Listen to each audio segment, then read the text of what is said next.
গ্রাম মানে এক টুকরো শান্তির পরশ। চারদিকে পাখির কলতান, সন্ধ্যা হলেই বাঁশঝাড়ে পাখির কিচিরমিচির শব্দের এক মায়াময় পরিবেশ।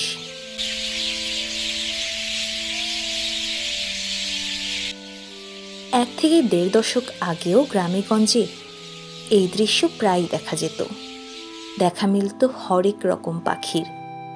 সন্ধে হলেই বাঁশঝাড় ঝোপে হাজার হাজার পাখির কিচিরমিচির আওয়াজ।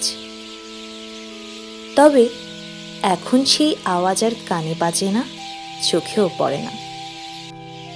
আনোয়ারা উপজেলার শোলকাটা রাস্তার মাথা হয়ে বটতলী যাওয়ার পথে বহুদিন পর সেই চেনা দৃশ্য, চেনা আওয়াজ চোখে পড়ল। শত শত পাখির কিচিরমিচির শব্দের কলতান মনে করিয়ে দিল ১.৫ দশক আগের গ্রাম বাংলার কথা।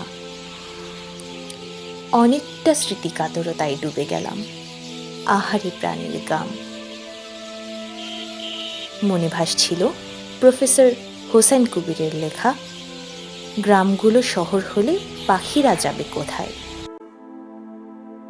গ্রামগুলো শহর হলে পাখিরা যাবে কোথায়। কিছু চড়ই না হয় আলোকুজ্জ্বল শহরের অলিতে গলিতে, বাগান বিলাসের লতায় পাতায় ঝুলে নিদ্রায় অনিদ্রায় পার করবে রাতের প্রহর।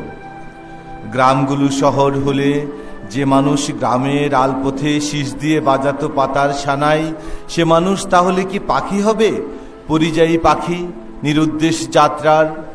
একদিন গ্রামগুলো শহর হবে, মানুষের শেকড় বাকর শোভা পাবে প্রত্নশালায়।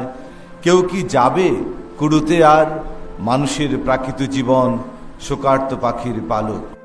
গবেষকদের মতে গ্রামাঞ্চলে পাখি কমে যাওয়ার পেছনে গাছপালা কাটা, বন উজাড়, জলাভূমি ভরাটের মতো কার্যক্রম বড় ভূমিকা রাখছে। এসবের ফলে পাখিদের প্রাকৃতিক আবাসস্থল ধ্বংস হচ্ছে।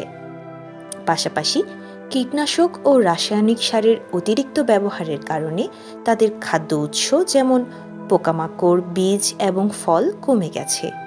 এছাড়াও শিকার ও বাণিজ্যিক উদ্দেশ্যে পাখি ধরা, বায়ু ও শব্দ দূষণ এবং জলবায়ু পরিবর্তন পাখিদের জীবনযাত্রায় নেতিবাচক প্রভাব ফেলছে। অনেক এলাকায় নতুন প্রজাতির আগমনে স্থানীয় পাখিদের খাদ্য ও বাসস্থানের জন্য প্রতিযোগিতা বেড়ে গেছে, যা তাদের অস্তিত্বের জন্য হুমকি। পাখি পরিবেশের ভারসাম্য রক্ষা করে এবং অযাচিত পোকামাকড় নিয়ন্ত্রণে সাহায্য করে।